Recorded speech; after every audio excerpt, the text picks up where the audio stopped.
Hello, good evening, and welcome to another in the series Why I Write.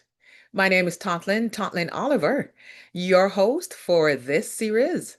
And it always gives me great pleasure to have a discussion with individuals who are creating, doing things differently, whether it's writing a book or creating a beautiful piece of art, or if they're doing photography, or even if they're mounting a festival. Why? Because all of these are creative endeavors. And it is always my greatest pleasure to have the discussion surrounding what goes on in a creator's mind. Oftentimes, we get to enjoy the benefit of what one has created, but we never hear the backstory.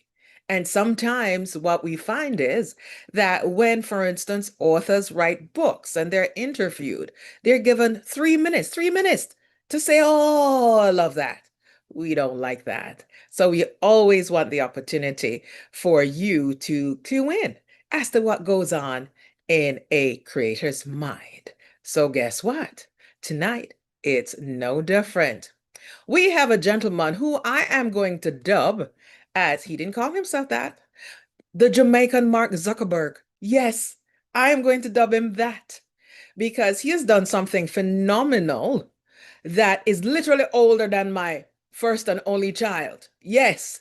And when the internet started to gain popularity, going through all the various iterations, MySpace, this, that, and the other, here is someone, one Jamaican, a Jamaican son, who tapped into that experience, tapped into that newness. And now we all get to enjoy a platform called Jamaicans.com, Jamaica to the world. We want you to help us welcome to our screens tonight none other than Xavier. I'm laughing.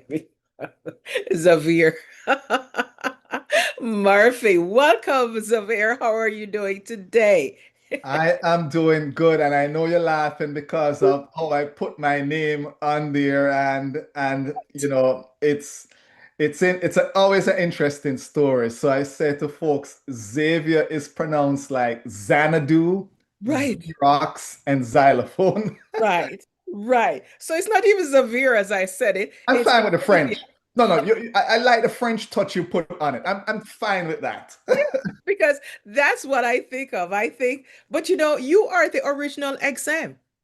You are the original XM, not so? Where we have satellite radio XM. You're the The original. Yeah, Yeah. you're the original XM. So it's good to see you. How are you doing tonight? I'm doing great. I want to say good evening, good night, or wherever you are. Hello to your audience. I also want to congratulate you on your show and telling stories and telling the stories behind the stories, which is very important. And I also have to compliment you on a colorful dress. I'm in black here. I don't look anything festive or I've in my black Jamaicans.com shirt here. And man, I need Jamaicans.com need to move to some pattern stuff like what you got there. This is a deliberate effort because what I find is when we are living in the diaspora, we are living, or as the diaspora, some people call it, when we're living away from our country. That is when, just like Claude McKay, that is when everything that is grounded in our culture starts to surface. That's when everything just starts to come out of you.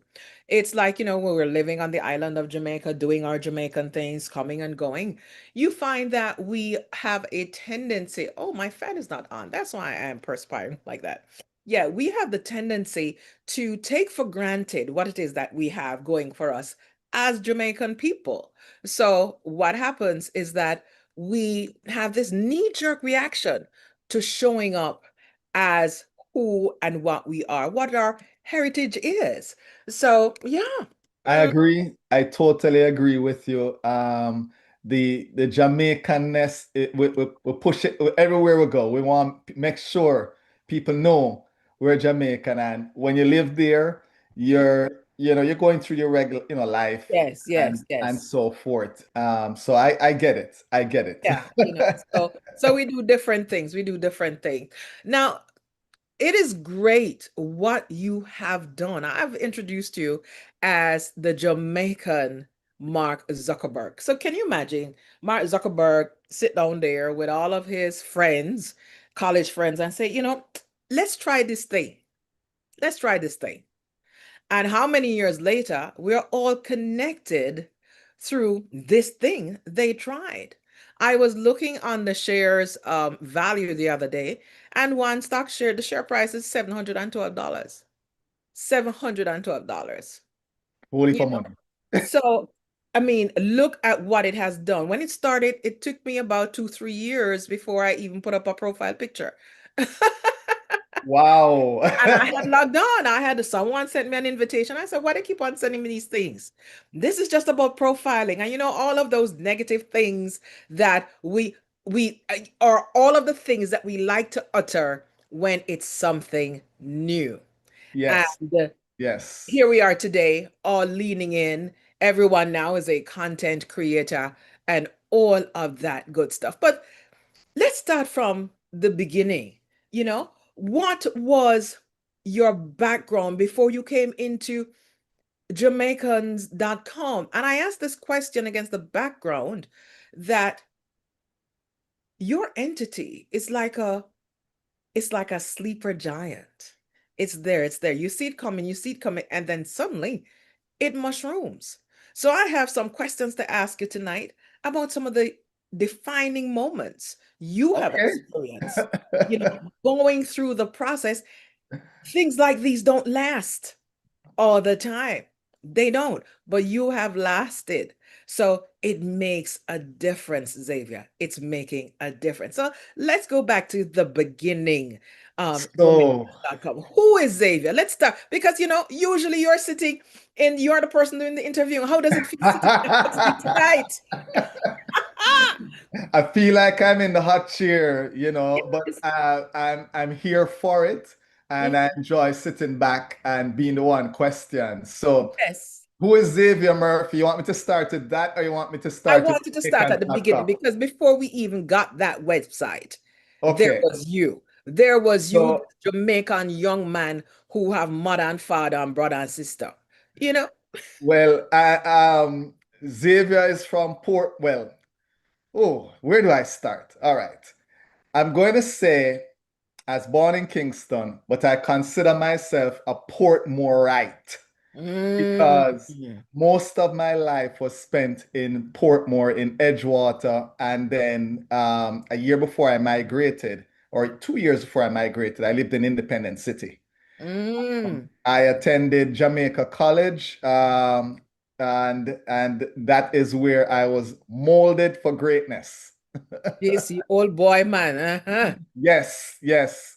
Migrated to the United States, and did worked my way through many jobs. Dishwasher at a restaurant at one point. I mean, fast food restaurant, stock boy at Macy's. You name it, been there, done that. The two job, all of that. Phenomenon. Yes, all Jamaicans have three jobs. Yes. Exactly. Been there, done that. Mhm. And one of the key moments for me was when I went to Miami-Dade Community College. It wasn't called, no, it's called Miami-Dade College, but it was community college when I went there. And I was the, PR guy for the Jamaican Students Association. Mhm. And during that time, my first semester there, the president and the vice president for the organization transferred to another college. And everyone turned and looked at me and said, guess who has to take over? No, I was fine just putting flyers up on a wall and Mhm. handing flyers out. I have never spoken in public. I have none of that. So I Uh-huh. was thrust into leadership Yeah. in front of 200 odd people to speak and to take leadership of an organization and never done it. If you told me I would be doing something like that, I would look at you like you're crazy. I would never do anything. Never took public speaking, none of that thing. And Mhm. I think that was a first case where I became more um, I started to look at how do we preserve our culture, you Mhm. know. The But Jamaica before you even head there, Xavier, what I want to find out from you, as a young man growing up in Jamaica, before you left Jamaica to come to the United States, what were some of the thoughts in your head as to where your life would have taken you? You said that JC had a great impact on you. What was some of the impactful moments or ideas that flowed through you while you were up there near Hope Gardens for 5 years, 5 plus years? So, one of the things that impact me also is I had a teacher, Miss Grant, history teacher, Mm. and her stories really impact me. She brought history to life. Ah. And I think that is part of why I do what I do in Mhm. terms of trying to preserve history and tell it in different ways, reach you where you're at. She reached us where were at. Ah. And that was a major impact on me. Plus, again, the many greats that have come through Jamaica College, Mhm. the brotherhood that is there. Most of my friends today are still, Jamaica College old boys and so forth. So that was key to me for me. Mhm. Mhm. And Because I'm sorry, I gotta plug in. I'm sorry. I'm back. I got to plug that's in fine. plug fellow. That's fine. You're good. So the reason I ask this is because as Jamaicans, we consistently have this powerful impact on the world. From before when? From long time bad mind, as the DJ would I say. You know, we all seem to have this burning presence that is unstoppable to flow forth into the world or wherever it is that we go. And it started from somewhere. It's what we call, in short, national pride. Because some people think say national pride not there again, not no name so. Yes, What I'm hearing from you is that there's a particular level of national pride that was instilled in you. indeed. I would definitely say that it's something that I see amongst Jamaicans everywhere in the world. We bubble to the top. It's just, and I think one of the biggest things is the opportunities that we get. If we get that opportunity, we're going to bubble to the top. Ingenious, we're creative, Mhm. we're leaders. We may not. I never thought I would be Right? a leader until I was thrust into that role Right. of leadership, but it's that opportunity that molds you, and gets you to bubble to the top. In the midst of being molded and being honed for leadership and being honed to lay a charge in whatever arena we choose, what was culture shock like for you, if any, when you moved to the United States from Jamaica? The biggest culture shock for me was probably how much food is thrown away. Ah, Working in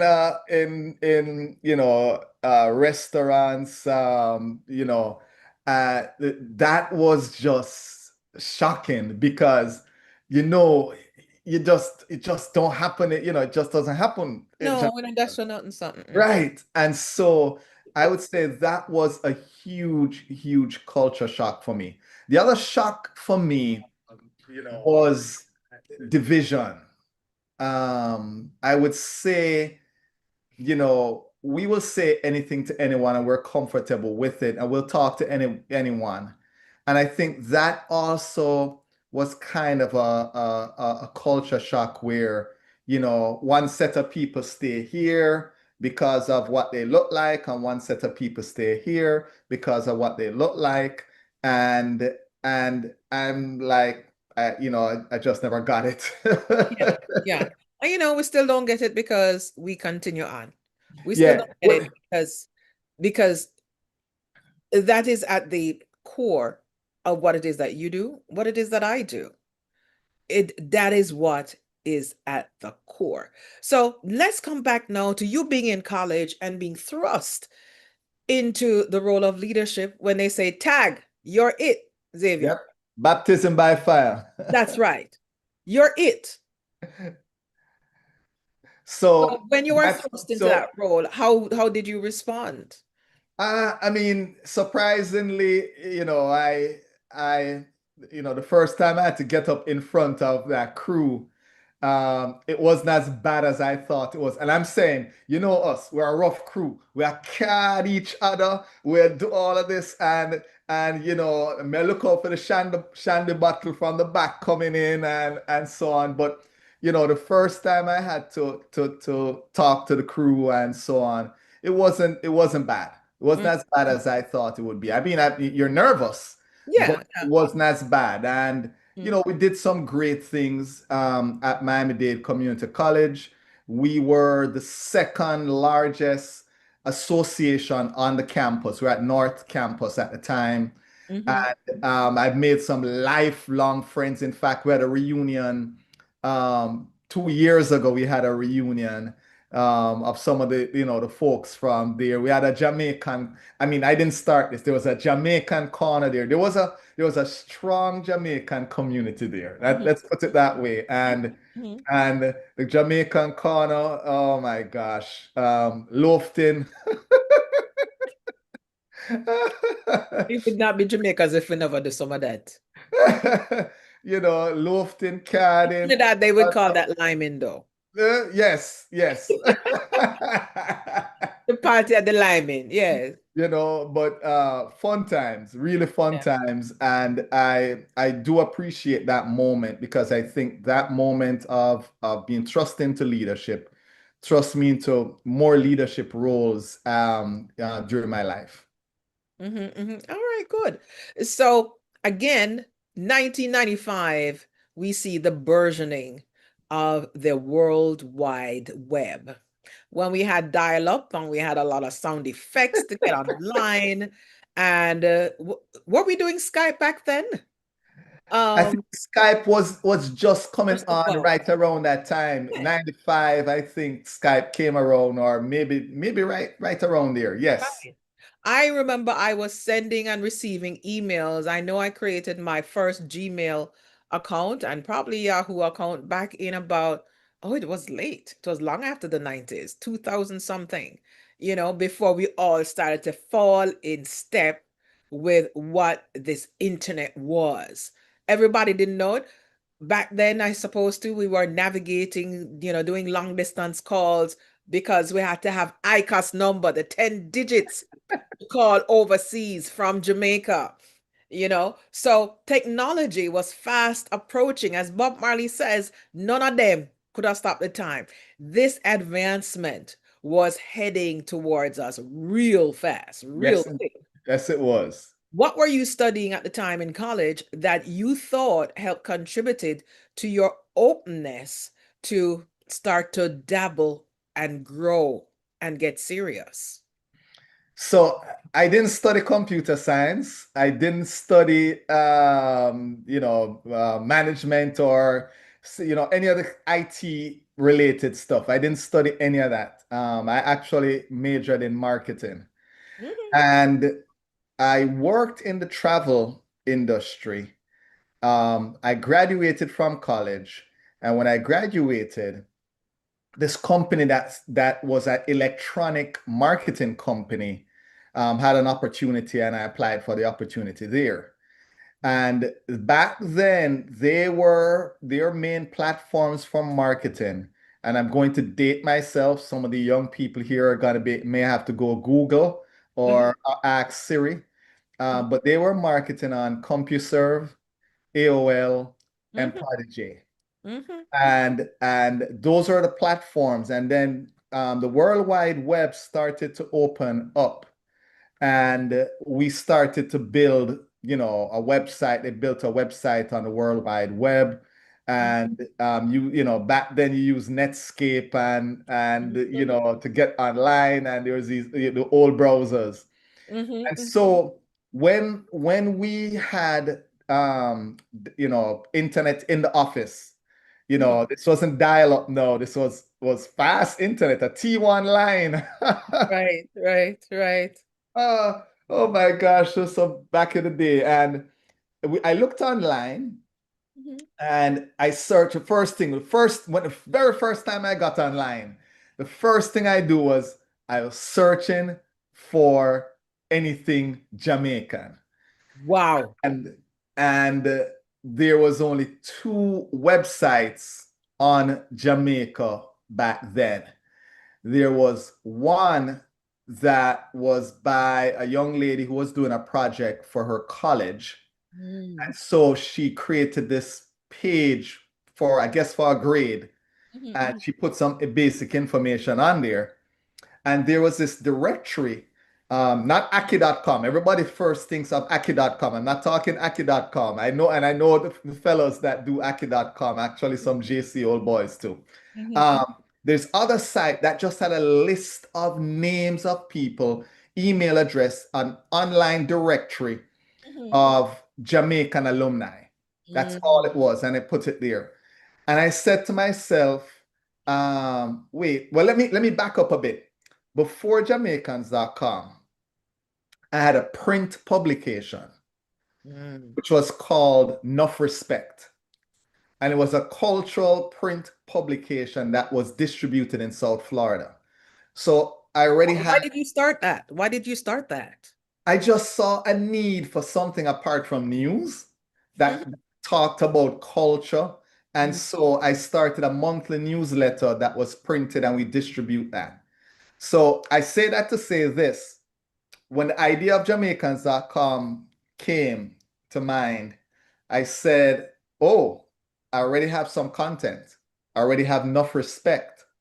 And so some of the content from Jamaicans.com came directly from Enough Respect, which I had stopped doing because print is back then was very expensive, and my typesetter was very busy, and so on. So that's how we started Jamaicans.com. Now, the name Jamaicans.com, to get the name Jamaicans.com, I was just telling someone the other day, I was like, listen, you had to give your first child, you had to give blood, you had to sign away, you had to fax. Back in those days, to get a domain name took you maybe 3 to 4 months at times to get a domain name. Now you could do that in a 10 couple of seconds or seconds. less.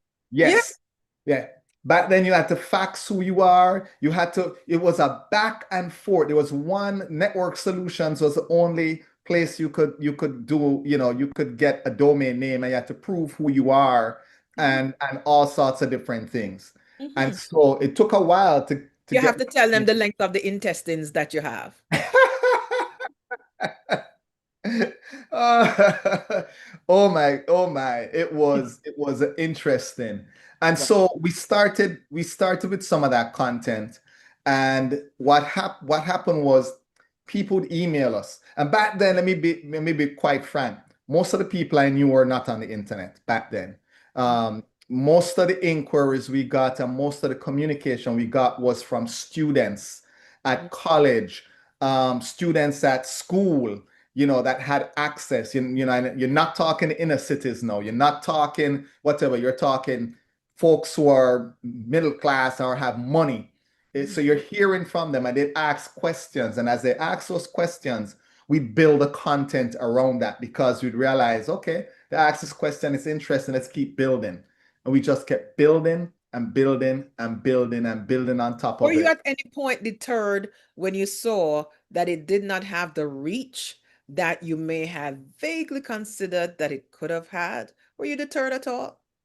I was never deterred about the reach because what happened within a year and a half, probably, or 2 years of Jamaicans.com coming online. We had probably what we would call the pre-social media. We had a platform, a forum on Jamaicans.com. And Mhm. and again, predating myself, this is for the young folks. You may have to search up what a forum is, but a forum is almost like a close community, just like you have your close community of Facebook, Mhm. Instagram, and all of those. Forums were your social media before your social media. Yes. And we had a very active forum. We had probably around, maybe at the height of it, 14,000, 15,000 people registered. And so people would, just like how people rush to their phones to check their social media status in the morning and in the night or whatever, people were rushing to the Jamaicans.com forums to check out who said this or who did this or what is the latest this or and so forth. So those forums were very, very active.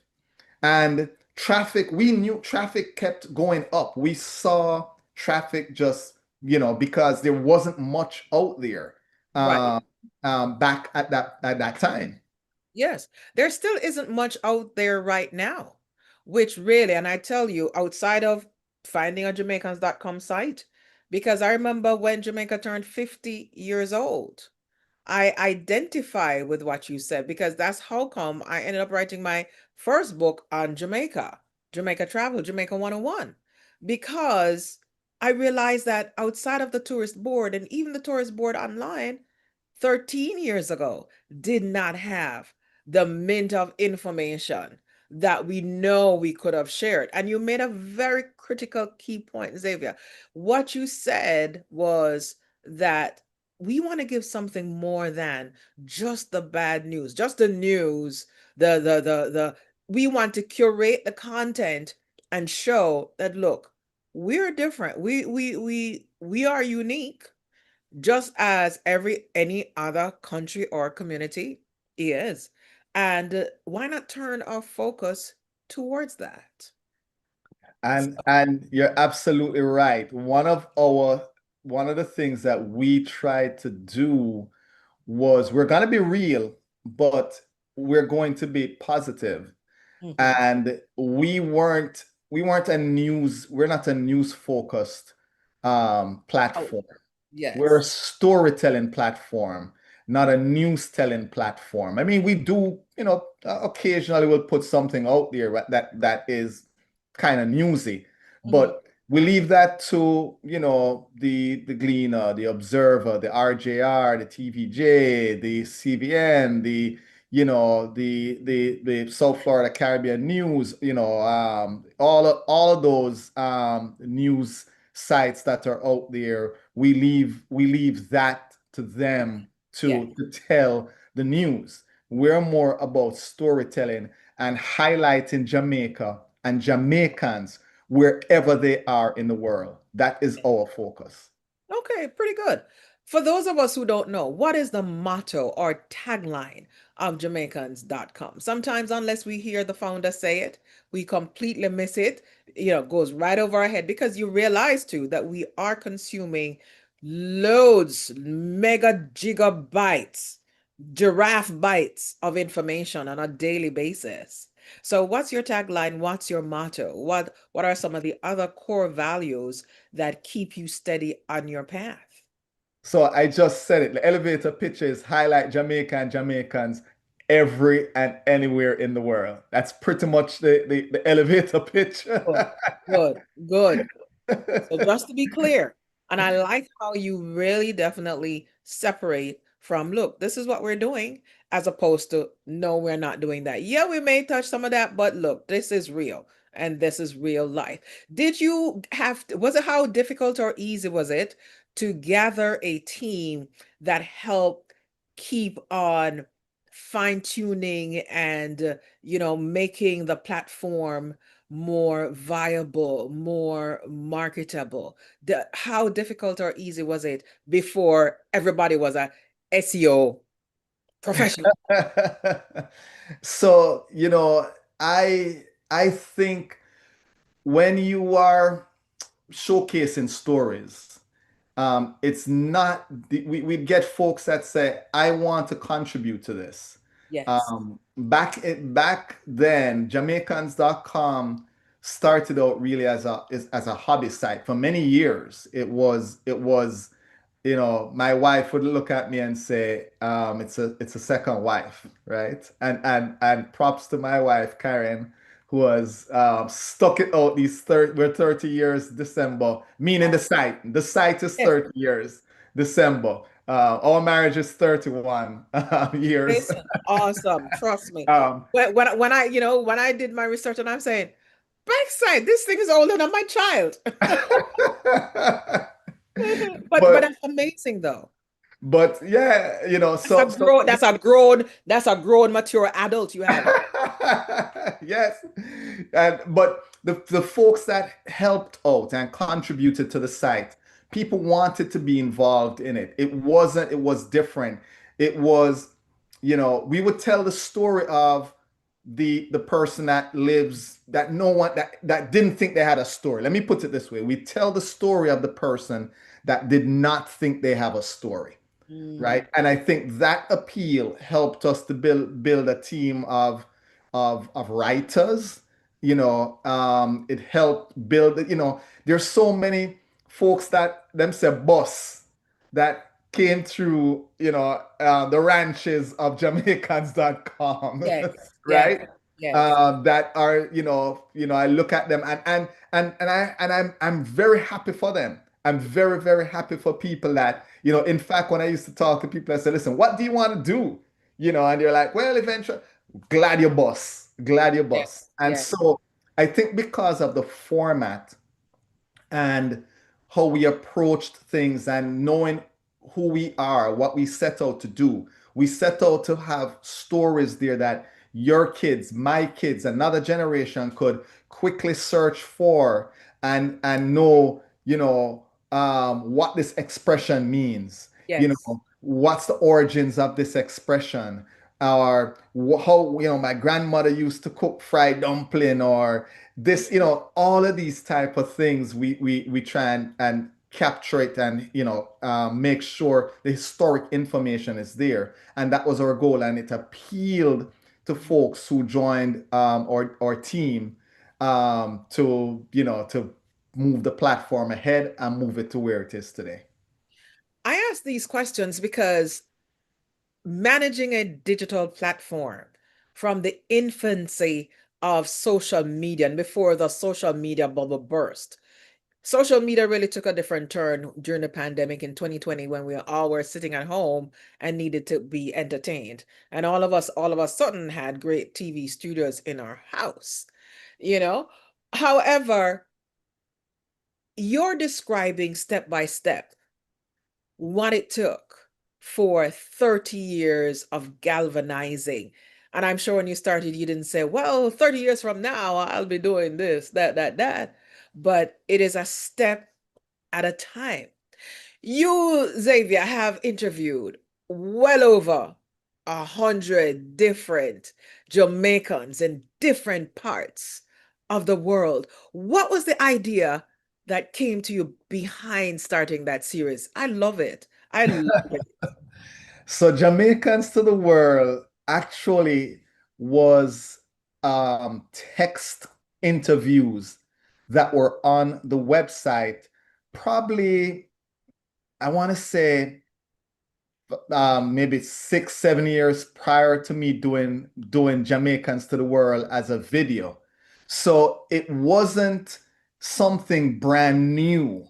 It was just now taking content that was static text and Mm, bringing it to life. And so COVID was out there. We were at home, as you said. And I said to myself, nobody could travel. We weren't, everything is shut down. And I said to myself, you know what? Let me do 10 interviews and let me go back to the people that I interviewed on the website and see if I could, let's do this on video. And this is the man who, please note, ladies and gentlemen, did not do no public speaking in oil, and I have to say that I love your style of interview when you're talking to these folks. It's just like you're them brethren and you just come and you just ask them the question and them just talk. I love it. Being a schooled broadcaster myself, I just love the style. I love it. Love it. It's a conversation. I just Yeah, tell folks it's yeah, we're it's a just conversation. having a conversation. That's all we're Love doing, it. you know. And I have to give props to a good friend of mine who is really it's a broadcaster, Khalid Thompson, who Yes. from Island Space, you know her from Right. Island Space. When I was gonna do it, I was like, listen, give me some tips, and she Right. came through, you Oh, know. that But awesome. Awesome stuff. So yeah, what was that like? So you just so transitioned I said I'm to gonna maybe do just 10. 10 I people. said just 10. By the time I got to number 3 or 4, emails were coming in, messages. I know a Jamaican that live here. I know a Jamaican that live here, so I know a Jamaican there. And by the time I look around, I think I'm up to about 150 or more of Mhm. these types of interviews. And it was just the community and people yearning to look through the eyes of someone else living somewhere else. And again, we weren't able to travel, so we were Right. traveling through the eyes of of all these people telling us where they live, how they Yes. got there, and about the food and the people and so on. And that's how it kind of came about. Listen, that is pretty similar to how I started Why I Write, because I remember when I came to start, doing my book uh, on Jamaica's 50th anniversary, I hesitated and I balked. Me, who I've already published papers academically, uh, Yes. I've already, published in the newspapers. I've written copy, I've written speeches, I've written whole You've written for all the major newspapers in Jamaica. I believe you've written for them. right, and yet I balked at the idea of actually writing and publishing a book. And I said, you know what? There must be other people who wanted to go forth in this endeavor or any creative endeavor, and somehow them catch them afraid. And finally, I was in a group situation where, we were working on goals and so on. And I was challenged to do do that which I have been hesitating on doing. And like you, I committed to only like six, six interviews. And my goodness, the stories that I've heard. So my question to you, what is one of the most memorable, what is the story that captured your heart and made you realize that, you know what? Jamaicans.com has become a lifeline for the Jamaican diaspora. I'm not gonna pick my favorite interview, but what I'm gonna say is this: it's the emails that I get. So Mm, when I started, again, Jamaicans to the world, I didn't know the video it was gonna be this far reaching, right? yes. But I now get emails back or WhatsApp messages back from some of the folks that are in the country that will say, Xavier, my Airbnb, which I didn't even, they didn't even talk about it, and I mentioned, it says people from Jamaica are coming because they saw the interview.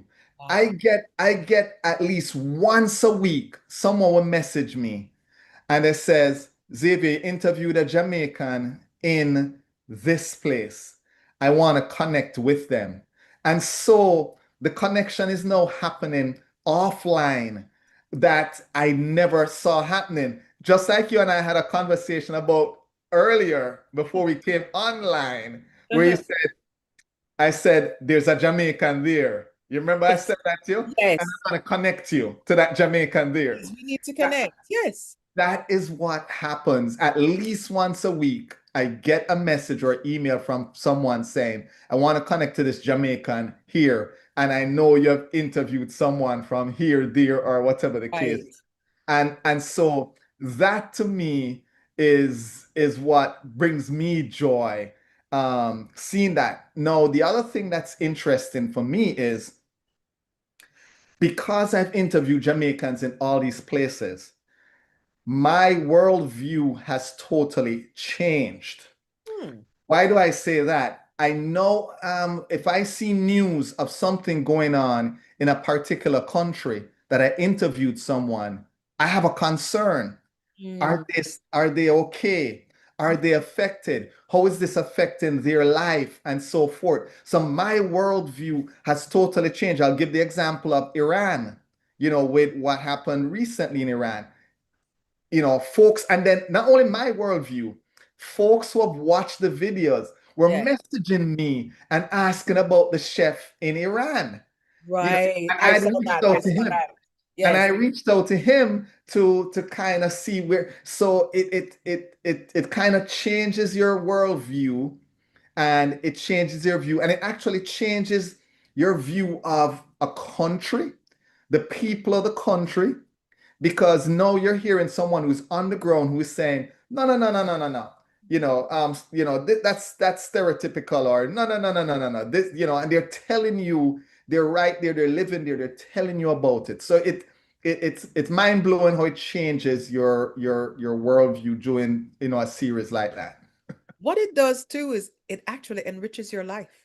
Yes, It yes, enriches your life because yes. it builds layers upon layers of connections and community. I mean, like for instance, when I was happy to meet you last January when I was hosting the literary Here, the literally, yes, put in on brought by at the library. the uncle Yes. there.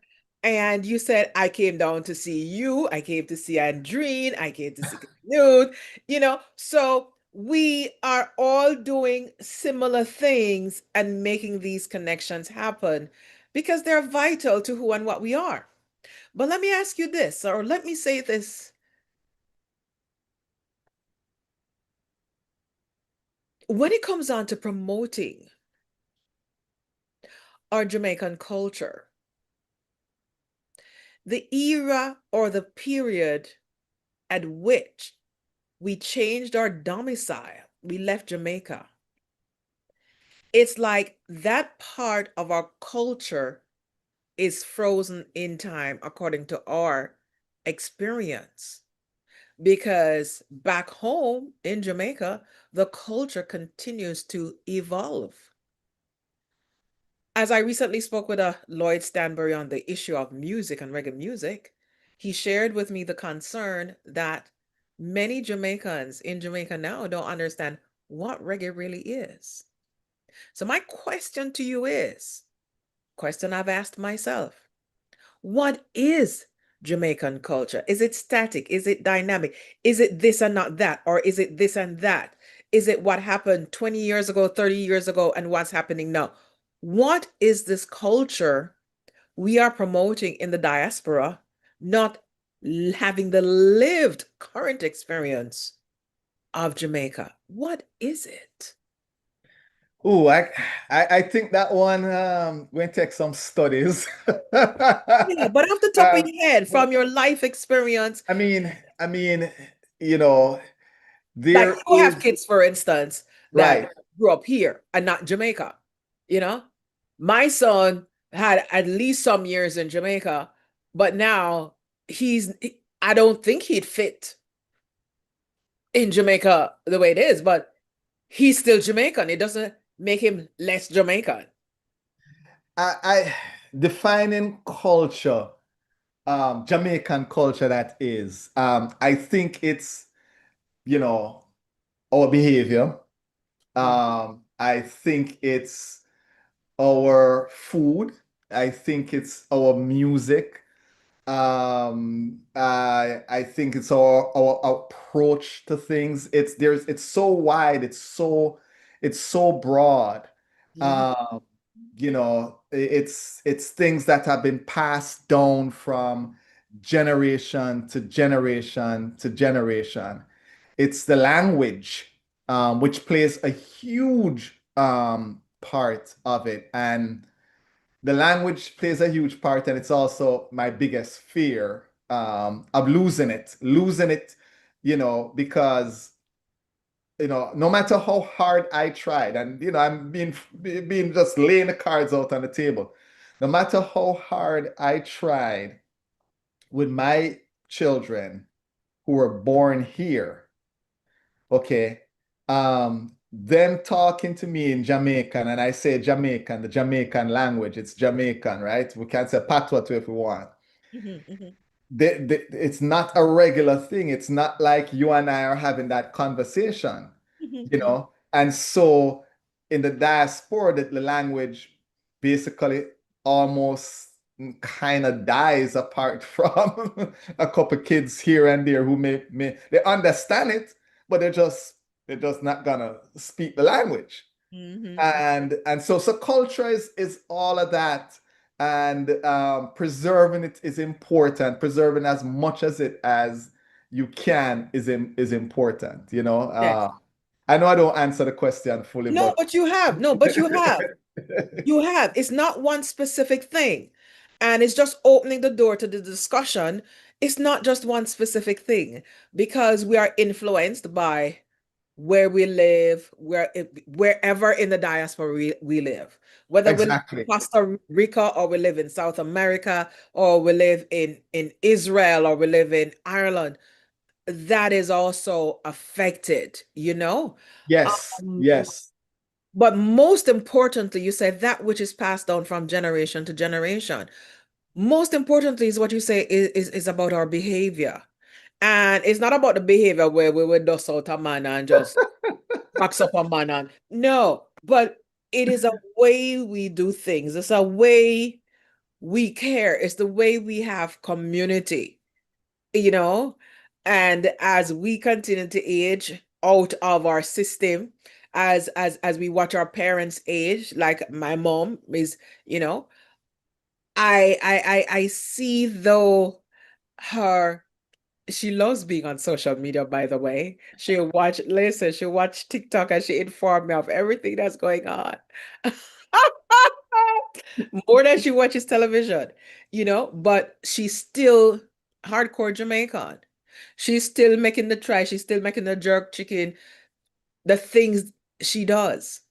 And I remember as a child growing up, I didn't like eating green bananas. I did not like it.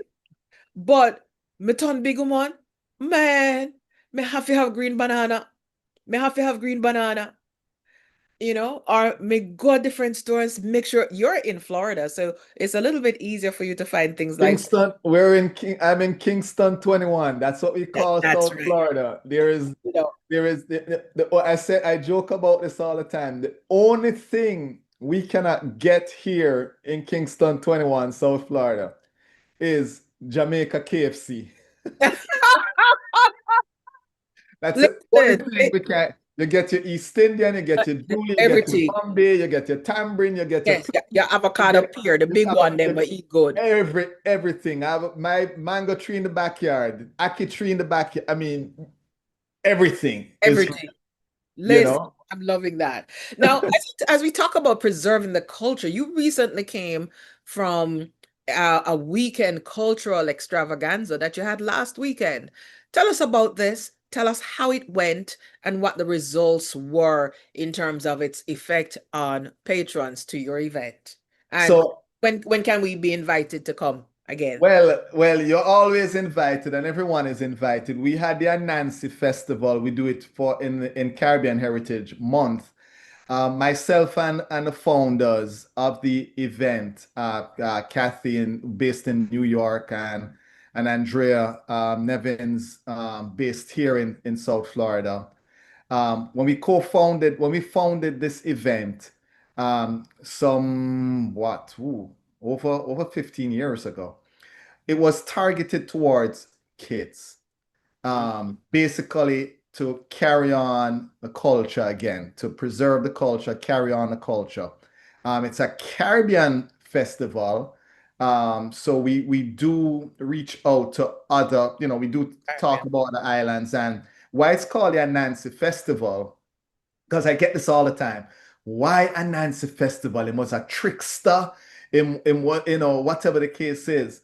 But Anansi is right across the Caribbean. And the Caribbean, every country in the Caribbean has a version of Anansi stories, even up into Guyana. Yes. and so forth. Everyone has it. So it's a uniting figure. Mhm. Okay. And we know him as a trickster and that he did some tricky things, bad things, but we don't understand the mentality and what he did for those who were enslaved. Mhm. It freed their minds up. This was a getaway for them. These stories was look at Anansi do it. I can do that too. I can be strong. I can trick the slave master. I can do all of these sort of things. So that side of it, a lot of we don't get educated on it and don't understand that that is what Anansi was to those who were enslaved. It was freedom and a story that they owned that came directly from Ghana. You know, I went to the museum in Accra, the main museum in Accra, Yeah. and there in the middle of the museum is a big Anansi on the roof. Mhm. It's and we had a Nancy festival in Ghana also. Ruth put it on in Ghana. We had it in Kenya at one point. But what it is it's a festival mainly for kids, teaching them about their Caribbean heritage and their heritage, and the adults love it because we have songs that we sing that takes you back to that time. And it's a success. It was packed out. About 250 people came out. Thank you all. Thank you Island Space for continuing to host Yeah. this event. COVID kind of killed us. Used to have it in mainly three locations: New York, Atlanta, and South Florida, sometimes Orlando. But after COVID, it kind of, the others kind of, Like so many other things. Yes. yeah. And Island Space said, we want to host this, we want to take part of it. And Yes. so for the past 3 or 4 years, right after COVID, they started hosting the Anansi Festival. And the pictures are there. Go to Island Space, or if you're on Facebook, Anansi Festival, you'll see a quick video of it there. It's just amazing how these kids, the kids learn about their culture. And I see grandparents taking, their grandkids there. And I would tell stories about Anansi and do games. We do ring, not ring ding, ring around the rose, just different games that are Caribbean based for the event. Okay. So we can look forward to experiencing that again next year Oh during yeah. that month. Andreen Bonner is saying, hey, it was such a great pleasure to meet you in South Florida. She says here, I'm so glad that Xavier has been supporting efforts I've been involved with for more than 20 years. Thank you. Thank you. Thank you. Thank you, Andreen. Big up, and I'm looking forward to seeing you all at the next Litter Festival. I know you all come down once in a while, and it's always good. And I always try and stop by just to see you all, even if I have something else going on. I want I to make sure I know. stop by and support. I love it. Linda Edwards says the same. Linda Edwards says Jamaica Brew Festival brought so many of us together. That's so true, Linda. And Ken says, and Nancy was a lesson in a smart, quick thinking, was a lesson in smart and quick thinking. Yes, by tricks to gut desired results. You know what? I don't think I got to hear enough Anansi stories growing up. I love Anansi. It sweet me. It's like a Miss Lou. Yes, It's like a Miss Lou stories. I want you to tell the story that wonderful stuff. Linda says Anansi is an art form in storytelling. True, true. it And is. a way to teach valuable lessons using enthralling storytelling. I do agree. Marilyn Ballantyne has just been lighting up the chat. Hi, Marilyn, over there in St. Vincent. She's currently in St. Vincent and she hops between Florida and St. Vincent and been worked in Jamaica for quite some time. So she's an honorary Jamaican. You can't tell Marilyn she's not a Jamaican, right, Marilyn? What is the next big thing for Jamaicans.com, you think? What is the next big thing? So the next big thing or bigger thing is we've been expanding the best of Jamaica. Hmm.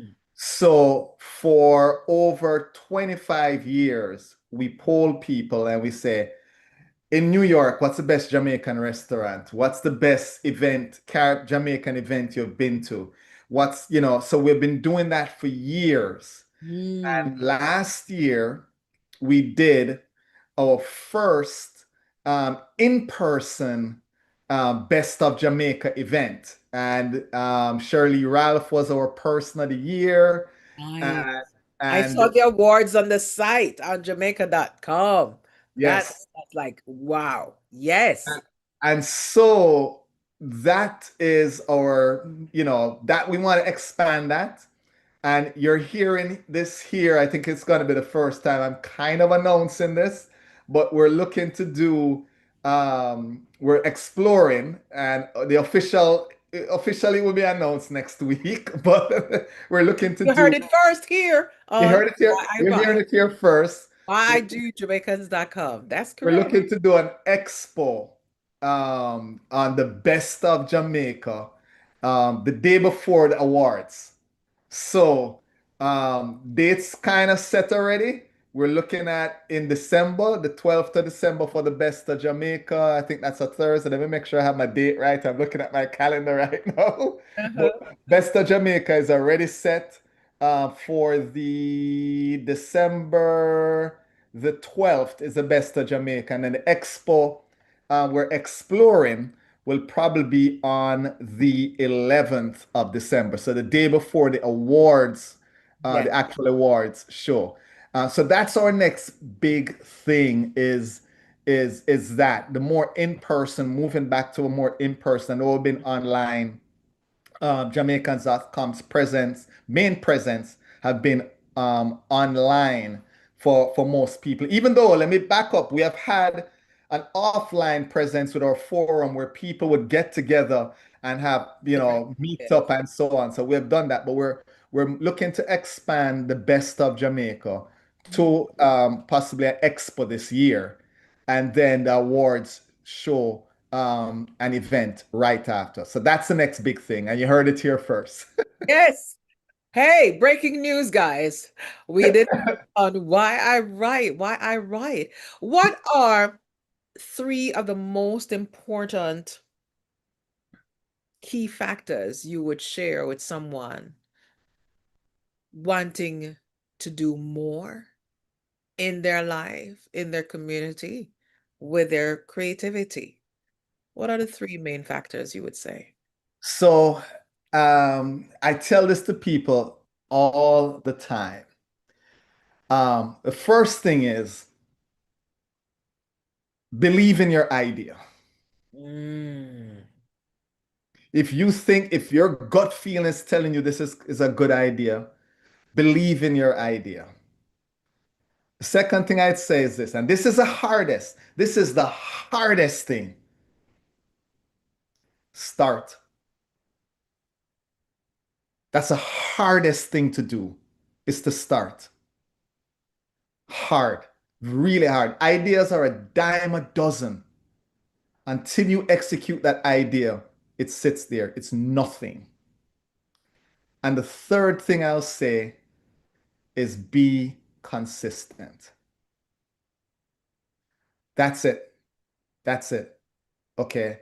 I could give you a four, which is always look to learn and listen to that person who gives you the constructive criticism more than anything else.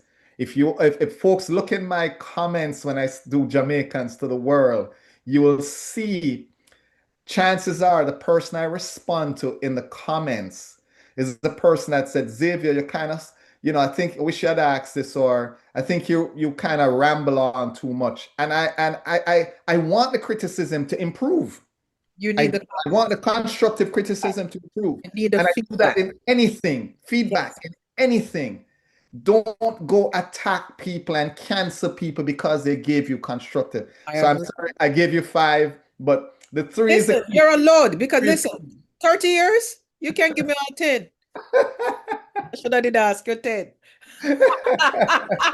but but start is Very I mean the middle one. Believe in your idea. Start and be consistent. And consistency does not have to be huge.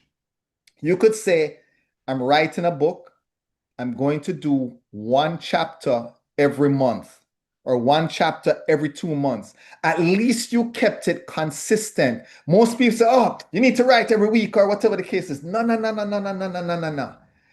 Do something consistent. Okay. We've set out to publish one article a week on Jamaicans.com when we started. And then we moved to 2 articles a week and so forth. Just start and be consistent. I love that. I absolutely love that. I hear my son saying that to me all the time, which is why he has grown his social media following to in the what 7-figure range and whatnot. So consistency, start and progress. It's about progress, not perfection. Exactly. It's about progress, Exactly. not perfection. You know, Exactly. we could continue this fireside chat for another hour, but you know what? It means that you simply have to come back and we're gonna chat again. I Um, love it. I love it. And before I go, you had a great point on perfection. And I want to say this also because, and it's number 6. Folks are looking for content that appeals to where they are at. It's not perfect. I don't have the perfect studio here. Okay. mhm, mhm. You don't have the perfect, you don't have the perfect And studio. then guess what? We're not. If I ever show you, I'm gonna take a picture and show you what I use for my light. Exactly. So my point is, Yes. don't let little things and perfection. I'm just adding to your point about Yes, perfection. it's important. It's Don't, important to be don't, said. yeah, don't let those things stop you from going where you need to go. None of us are perfect. Not And, one. and the content is what people are looking for. Because I've had folks that said to me, oh, the studio, you prep up this and da, da, da, da, da, da," and I'm like, I, I mean, for me, it's a story. It goes back to the content and the story that I'm telling. Authenticity. Exactly. Authenticity. Exactly. Exactly. Authenticity. That's what I've enjoyed. And you're right about learning new things as you go along. Because as I mentioned before, I'm schooled in broadcasting. There's a particular way we do things. And one of the things that stopped me from starting was because I was trying to do it the old way. And then the idea hit that says, you know what? Take for instance, I would have to read a whole entire book before I talk to the people. And, Spirit said to me, you're not interviewing the book, interviewing the author of the book. So they can tell you and create enough curiosity for persons to want to meet the author and read the author's word. I think someone who sits to write a book is absolutely amazing. Anybody who maintains a website such as yours for 30 years and counting, plus a marriage and an entire family, come on. Grandkid and grandkids too. Oh, grand picnic. See there? These feats are amazing. And I want to say congratulations to you. I am glad that you announced it first. Big things are happening in December. Awards and Expo, the best of Jamaica, sponsored and spearheaded by Jamaicans.com. You got to be in on that. Follow Jamaicans.com if you haven't started yet. You see recipes, you see sports, travel, you name it. Anything you can think of that would appeal to your lifestyle, good, bad, or indifferent, is Well, right there. I what I love want, that. Go what I ahead. want to say to you, please continue writing, telling our stories, going around at the book fairs and so forth. Please continue to do that. And I always say this to the audience. This is a proverb you'll hear in every interview I do. Until the lion tells his side of the story, the tale of the hunt will always glorify the hunter. I just Tell saw the your cartoon story. on social media, could have been today. Thank you so much, Xavier. Listen, lots of love to you and your family. Thank you for doing what you're doing. we are continuing this conversation off air, offline for months and weeks ahead because now this other part of the connection has been made. And, thanks for saying yes. Thanks for being here. Well, Thanks. thank you for having me, and to all who are watching, have a great evening. Thanks for spending the time with my long-winded self, giving you all these stories. If you're still here, thank you. Not long-winded. Watch it back and you will see not long-winded at all. Thank you so much, Xavier. My French pronunciation. And good. Have a great week. And we're gonna catch up again soon. All Take right, care. well, good. Take care. Have a good one. All right. Thank you so much, fans of Why I Write, for being here with us today. It has been my pleasure sharing with you another story of something created 30 years ago. So make sure you join us again soon. We keep on uploading new videos too. Apart from the lives, continue to watch and share and subscribe. Take care of your wonderful self. See